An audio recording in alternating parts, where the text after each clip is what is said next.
আমাদের এই বাল্বের কোনো মূল্য আছে? কোনো মূল্য নাই, চলছে, নষ্ট হয়ে যাবে, অথবা হাত থেকে পড়ে গেলে, হাত দিয়ে ভালো করে ধরি না, পড়ে গেল তার একটা কিনতে পারবো। কিন্তু টমাস আলভা এডিসন, ওর কাছে একটা বাল্বের কি মূল্য, ওর কাছে কত দাম।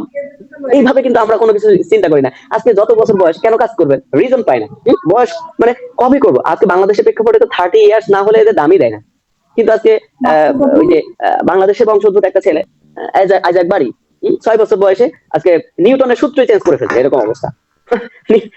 আইজাক আইজাক স্যার আইজাক নিউটনের সূত্র চেঞ্জ করে ফেলেছে, এরকম অবস্থা। এন্ড দেন কি করছে, পরবর্তীতে তাকে আইজাক উপাধি দেওয়া হয়েছে, বা 8 বছর বয়সে সে প্রফেসর, ফিজিক্স কেমিস্ট্রি তার কাছে কোনো বিষয় না, কারণ তাকে মূল্যায়ন করছে ফরেন কান্ট্রি। তো আমি বাংলাদেশের প্রেক্ষাপটে যে ইনডোর কোম্পানিগুলো আছে, এই উদাহরণটা এই কারণে দিয়েছি, বাংলাদেশের মানুষ, বাংলাদেশের চিন্তা দুইটা দিক, একটা চিন্তা করা আর একটা হচ্ছে সুচিন্তা করা।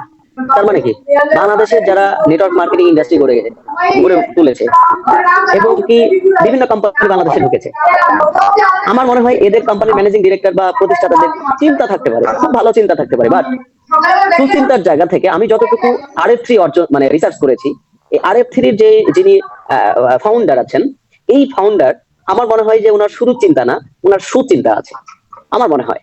আবার দেখেন, আমাদের প্রত্যেকের বুদ্ধি আছে, প্রত্যেকটা মানুষের বুদ্ধি আছে, বাট সুবুদ্ধি কয়জনের আছে? তো বুদ্ধি এন্ড দ্য ডিফারেন্স বিটুইন সুবুদ্ধি আর বুদ্ধি, তো আমাদের সুবুদ্ধিটা দিতে হবে। তো আমার মনে হয় বাংলাদেশ ইন্ডাস্ট্রি, বাংলাদেশের পক্ষে যে আজকে যে প্রতিষ্ঠানটা বাংলাদেশে লঞ্চ করেছে, বাংলাদেশের আমি আমি এটা শিওর, আমার অবজারভেশনে, আমার অভিজ্ঞতায় এটা শিওর, বাংলাদেশে MLM এস্টাবলিশড কোনো বাংলাদেশি কোম্পানি দ্বারা সম্ভব না। কারণ বাংলাদেশের মানুষ, এদের এদের স্বপ্নই নাই ভাই, এদের স্বপ্নই ছোট, এদের 100 কোটি টাকার স্বপ্ন, একটা ম্যানেজিং ডিরেক্টরের 100 কোটি টাকার স্বপ্ন, তাহলে 100 কোটি টাকার স্বপ্ন আমার নিজের না, নিজেরই নাই, মানে 100 কোটি টাকার স্বপ্ন আমার নিজেরই নাই, আমার স্বপ্ন 1000 কোটি টাকা, বিলিভ করেন। 100 কোটি টাকার মালিক হবো এই স্বপ্ন আমি নিয়ে, আমি কিন্তু ট্রেনিং ইন্ডাস্ট্রিতে পদার্পণ করি না, আমার হাজার হাজার কোটি টাকার স্বপ্ন। বাট একটা কোম্পানির মালিক, হাজার লাখ লাখ মানুষকে নিয়ে যার কাজ, তার স্বপ্ন বলে 100 কোটি টাকা। তো ওই যদি 100 কোটি টাকা হাতে পায়, ও কি বাংলাদেশে থাকতো? ও থাকবে না, ও বাংলাদেশের মানুষের স্বপ্ন চিন্তা করবে না, তো ও চলে যাবে।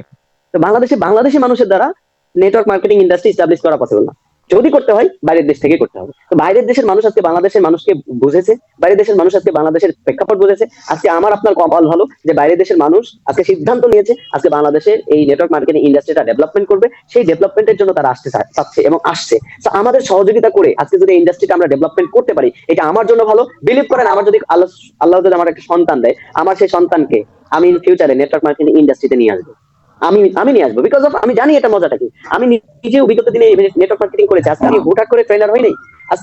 আজকে হয়তো আপনারা যা কথা শুনছেন, এই ব্যক্তির কথা আমি কথাই বলতে পারতাম না, আজকে মানুষকে কথা বলতে পারতাম না। আজকে এই নেটওয়ার্ক মার্কেটিং ইন্ডাস্ট্রি আমাকে এই দক্ষ ব্যক্তি হিসেবে তৈরি করেছে, নেটওয়ার্ক মার্কেটিং ইন্ডাস্ট্রি থেকে আজকে আমার এই পদার্পণ। তো আমি পার্সোনালি বলবো যে এই ইন্ডাস্ট্রি একটা মানুষকে, দেখুন এখানেও একটা কথা আছে যে মানুষ আজকে 813 কোটি 16 কোটি 20 কোটি জনগণ পৃথিবীতে, আমি জনগণ বলি, মানুষ বলি না, কারণ মানুষ তো তারা যাদের মধ্যে মানুষত্ব বোধ আছে। তো আজকে আশরাফুল মাখলুকাত, সৃষ্টির সেরা জীব হিসেবে পৃথিবীতে আমরা আসছি, আমরা কিন্তু সৃষ্টির সেরা জীব হিসেবে মরতে পারি না, আমরা বিভিন্ন ট্যাগ নিয়ে মরি। ধরুন আজকে আমি যদি আপনার ক্ষতি করি, আমি যদি মারা যাই, আপনি যদি শোনেন যে ওই মানুষটা মারা গেছে, তাহলে আপনি বলবেন ওই চিটার আনাস মারা গেছে, তার মানে ট্যাগ। আজকে একটা বনের একটা চিতাবাঘ, আজকে একটা চিতাবাঘ বা একটা রয়্যাল বেঙ্গল টাইগার কি করে, প্রতিদিন তার 14 থেকে 16 কেজি গোশ লাগে, কি গোশ? হরিণের গোশ পান করে, খায়, হরিণের গোশ খায় এবং বিভিন্ন কিছু হচ্ছে শিকার করে খায়। মজার ব্যাপার কি দেখেন, তার কিন্তু কোনো ঘুষ খাওয়া লাগে না। হ্যাঁ, কি অবাক ব্যাপার, তার কোনো দুর্নীতি করা লাগে না, তার কোনো খুন করা লাগে না, রাজধানী করা লাগে না, কোনো কিছু করা লাগে না, তার রিজিক চলে আসে, সে বিন্দাস ধরে। বাট আজকে আমাদের একটা মানুষ সর্বোচ্চ 1 কেজি গোশ খাবে, আধা কেজি খাবে, এই আধা কেজি 1 কেজি গোশের যোগান দিতে গিয়ে আমরা মানুষকে মার্ডার করে ফেলছি, মানুষের কাছে ক্ষয়ক্ষতি করে ফেলছি। কি মেন্টালিটি আমাদের বাঙালি, কি মেন্টালিটি আমাদের অবস্থা। যদি আমাদের মেন্টালিটি এটা না হতো, তাহলে ফরেন কোয়ালিটি ডেভেলপমেন্টের মতো মেন্টালিটি হতো, আজকে বাংলাদেশের মানুষ বেকার থাকতো না। আজকে অনার্স মাস্টার্স কমপ্লিট করার পরে বেকার, বেকার কাকে বলে? বেকার মানে মাস্টার্স কমপ্লিট করা মানে বেকার না, বেকার কাকে বলে? যে যেই কাজটার যোগ্য বাট সে সেই কাজটা পাচ্ছে না, দ্যাটস কল্ড বেকার। আজকে বাংলাদেশে সেটা পাওয়া যাচ্ছে না। কেন পাওয়া যাচ্ছে না? বিকজ অফ তাদের মধ্যে সেই রেভলিউশন পাওয়ার নাই যেটা বিদেশিদের আছে। তো যা কিছু হয়েছে আজকে বাংলাদেশে, দেখেন এত মানুষ, এত ইঞ্জিনিয়ার, বুয়েট ডুয়েট রুয়েট চুয়েট খুয়েট, কত কিছু, বাট আজকে বাংলাদেশে একটা ব্রিজ, একটা কালভার্ট তৈরি করার মতো কোনো ইঞ্জিনিয়ার নাই। আসবো মানে এইগুলো চিন্তা করতে গেলে আমি অবাক হয়ে যাই। আমরা বাঙালি, আমাদের ডিসিশন মেকিং করতে হবে কার? নিজের দ্বারা, ওয়ার্ল্ড ওয়াইড রিসার্চ করে, বাইরের মানুষের দ্বারা না, একটা রিক্সাওয়ালার না, একটা মুদির দোকানদারের না, তো আমি পার্সোনালি বলবো আমাদেরকে এমন একটা জায়গায় মুভ করতে হবে, কেন রিজন ক্লিয়ার করতে হবে, কেন ভাই কেন আমার কাজ করা দরকার, যদি আমি কেন রিজন ক্লিয়ার করতে পারি, কিভাবে করব, এটা যে এত সহজ। আমার ব্রেন অলওয়েজ টাইম আমার ব্রেন আমাকে বলবে, এই আনাস, তুই না এইটা চাইছিস, তুই না এটা চেয়েছিস, তো এটা তোকে অর্জন করতেই হবে। এখন রোদ হয়েছে তো কি হয়েছে, নো প্রবলেম, তুই ছাতা নে, ছাতা নাই তো কি হয়েছে, তুই পলি নে, পলি নাই তো কি হয়েছে, তুই রোদে মানে বৃষ্টিতে ভিজে যা, তুই আজকে ভিজবি, কালকে তুই ছাতা কোম্পানি দিয়ে দাঁড় করাতে পারবি। আজকে যদি তুই ভিজতে না পারিস, কালকে তোকে কেউ মানে দামই দেবে না, রিয়েলি কোনো দাম নাই। আজকে আপনি ঢাকা ইউনিভার্সিটি থেকে মাস্টার্স করে আসছেন, আমি দাম দিই না, রিয়েলি আমি দাম দিই না। আমার সামনে আসছে, তুমি ঢাকা ইউনিভার্সিটিতে মাস্টার্স করছো তো কি হয়েছে, কি করেছে জীবনে, মাস্টার্স করেছে, একাডেমিক কোয়ালিফিকেশন ডেভেলপমেন্ট করেছে, আচ্ছা সার্টিফিকেট হয়েছে, আমি তোমাকে দাম দিতে পারি না। হ্যাঁ, দাম তোমাকে কোনটা দিই, ধৈর্য ধরে তুমি এতদিন পড়াশোনা করছো, যেটা আমি পারি নাই। আমি যেটা করছি, আমার ব্রেনটাকে ডেভেলপমেন্ট করছি, ব্রেন ডেভেলপমেন্টের কারণে কি হয়েছে, আমার আর্নিং অটো, আজকে তুমি 20-30 হাজার টাকা বেতনের চাকরি খোঁজো, আর আমার আজকে ড্রাইভার কস্ট, আজকে আমার ড্রাইভার কস্ট, হ্যালো শোনা যাচ্ছে? ইয়েস ইয়েস, একদম clear sir. Okay, thank you. আজকে আজকে দেখা গেছে আমার আজকে একটা আমার ড্রাইভারের বেতন 40,000 প্রায় চলে যায় তার আনুষঙ্গিক খরচ দিয়ে। তো আমি ওদিকে না যাবো, আমার আমার যেটা বলার সেটা হচ্ছে আমরা কেন কাজ করব। ফার্স্ট, লাভ ইয়োর সেলফ, অর্থাৎ প্রথম হচ্ছে কি being to take care of yourself, নিজেকে আগে ভালোবাসা। পৃথিবীতে যে ব্যক্তি নিজেকে ভালোবাসতে পারে না, সে পৃথিবীতে যত যাই করতে গেলাম তাকে বিশ্বাস করি না। সে যদি বলে আমার মাকে ভালোবাসে, আমার বাবাকে ভালোবাসে, আমি সমাজকে ভালোবাসি, আমি বিশ্বাস করি না যে নিজেকে ভালোবাসতে পারে না। নিজেকে ভালোবাসা বলতে কাকে কি বোঝায়, নিজেকে ভালোবাসা মানে আপনি ফকিন্নির মতো থাকলেন, আর বাবা মাকে আপনি ভালো রাখলেন, নো, ইটস নট ওয়ে।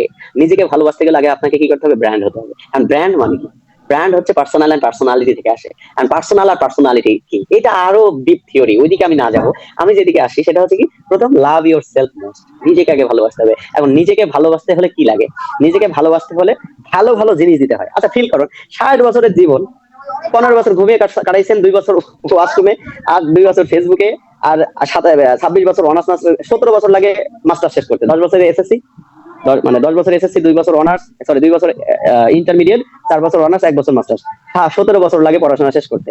তো 17 বছর, আর ওদিকে ঘুমাইছেন 15 বছর, 7 5 12 32 বছর, 2 বছর ওয়াশরুমে, 34 বছর, আর ফোন ব্রাউজ করেছেন, অযথা সময় পাস করেছেন, আরো কত কিছু, 40 বছর, বাকি আছে 20 বছর। এই 20 বছরে আপনি কি হইতে চান, রোলস রয়েসের মালিক, এটা মানে অযথা এই স্বপ্ন দেখা দেখা যাবে না, এটা নিজের সাথে মস্করা করা, মস্করা করবেন না।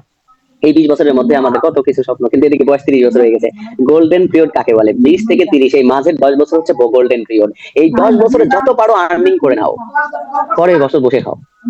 কিন্তু এই বয়সটা আমরা কি করি, এই বয়সটা আমরা নষ্ট করি। 30 বছরে গিয়ে আমরা বেকারত্বের ভার বহন করি। কেন করব, রিজন নাই, কিভাবে করব ওই দুশ্চিন্তা করি।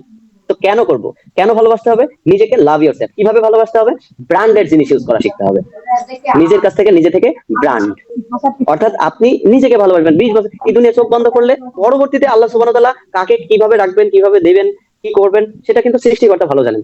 তো এই দুনিয়াতে ইহকালে আমাকে যদি ভালোবাসি, তাহলে আমি কি দিব, আমি ভালো জিনিসটা দেবো। আমি ফুটপাত থেকে এক কাপ চা পান করতেছি, ওয়াই, কেন, কারণ আমার কাছে টাকা নাই, আমি এটা বলি, কারণ আমার কাছে টাকা নাই। আচ্ছা এটা ভালো কথা যে আপনার কাছে টাকা নাই তাই ফুটপাত থেকে চা পান করতেছেন, আরে ভাই টাকা নাই কেন, এই চিন্তাটা কি কখনো করেছেন? করি না। আমি অনেক বাঙালিকে প্রশ্ন করি, অনেকে বলে আচ্ছা আপনাদের বয়স কত বছর, বলে অনেকে বলে 30 বছর, ইন এভারেজ। আমার পার্টিসিপেন্ট জিজ্ঞেস করি, ইন এভারেজ 30 বছর। আমি বলি আচ্ছা এখানে এমন কোন ব্যক্তি আছে যার পকেটে 30,000 টাকা আছে, বিলিভ করেন? অনেকেই বলে না, নেই, 30,000 টাকা নেই। দেখুন পৃথিবীতে 30টা বছর পদার্পণ করলেন, আর নিজের যোগ্যতায় অর্জন করা 30,000 টাকা নিজের কাছে নেই। এদিকে আমরা কাজ করতে চাই না, এদিকে নেগেটিভ হই, মানুষ কি বললো সেটার উপর ডিপেন্ড করে নেগেটিভ হই। নিজে একটা কি তৈরি করতে পারি না, ধরুন নিজে একটা সামান্য কিছু তৈরি করতে পারি না, বাট বৃহত্তম একটা প্রতিষ্ঠানকে আমরা নেগেটিভ চোখে দেখি। সামান্য কিছু তৈরি করার সুযোগ নাই, সহজ পারি না। যে রিক্সা চালক সে কিন্তু তার ব্রেক শোটাও ঠিক করতে পারে না, বাট সে গভর্নমেন্টের ভুল ধরে, সে পদ্মা সেতুর ভুল ধরে, সে মেট্রো রেলের ভুল ধরে, সে মানে এরকম মেন্টালিটি আমাদের বাঙালি।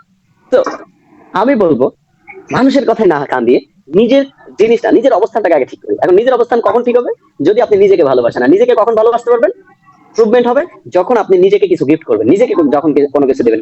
কিভাবে দেবেন, যখন ব্র্যান্ড দেবেন, ব্র্যান্ডের জিনিস দেবেন। যেমন পার্সোনাল আর পার্সোনালিটি। পার্সোনাল কি? আপনি প্রতিদিন দাঁত ব্রাশ করেন, এটা হচ্ছে আপনার পার্সোনাল হ্যাবিট, এটা পার্সোনাল, এটা পার্সোনাল ডেভেলপমেন্ট, খুব ভালো জিনিস। আর পার্সোনালিটি কোনটা? আপনি যে প্রতিদিন দাঁত ব্রাশ করছেন, কোন পেস্ট দিয়ে করছেন? একটা 5 টাকার ফাতা দিয়ে, নাকি আপনি যেই দামি একটা পেস্ট দিয়ে, নাকি সেন্সোডাইন দিয়ে? সেন্সোডাইনের কতগুলো পার্ট আছে, কত সিস্টেম আছে। বাইরের একটা 200 ml কি পেস্টের দাম হয়তো 60 টাকা বা 100 টাকা, একটা 200 ml সেন্সোডাইনের দাম 800-1000 টাকাও আছে। তো আপনি নিজের দাঁতে কোনটা ঘষতেছেন?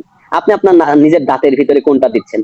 আপনার এতটুকু লজ্জা আসে না যে এই দাঁতটা আমাদের জন্য সৃষ্টিকর্তা কিভাবে সৃষ্টি করেছেন? এই দাঁত ছাড়া আমি অচল, কিন্তু এই দাঁতে আমি কি পেস্ট দিচ্ছি? 5 টাকার পেস্ট দিচ্ছি। কেন? আমি অলস, আমি কাজ করতে পারি না, কিভাবে করবো ওই দুশ্চিন্তাগ্রস্ত। কেন করা দরকার? এটা ব্রেনের মধ্যে সেট আপ নেই। কেন করা দরকার? যদি সেট আপমেন্ট থাকতো তাহলে কিভাবে করবো এটা ব্রেনই আমাকে ডেভেলপমেন্ট করে দিত। এটা আমি করি না। সো ফার্স্ট কি করতে হবে? Love your self most. Love your self most.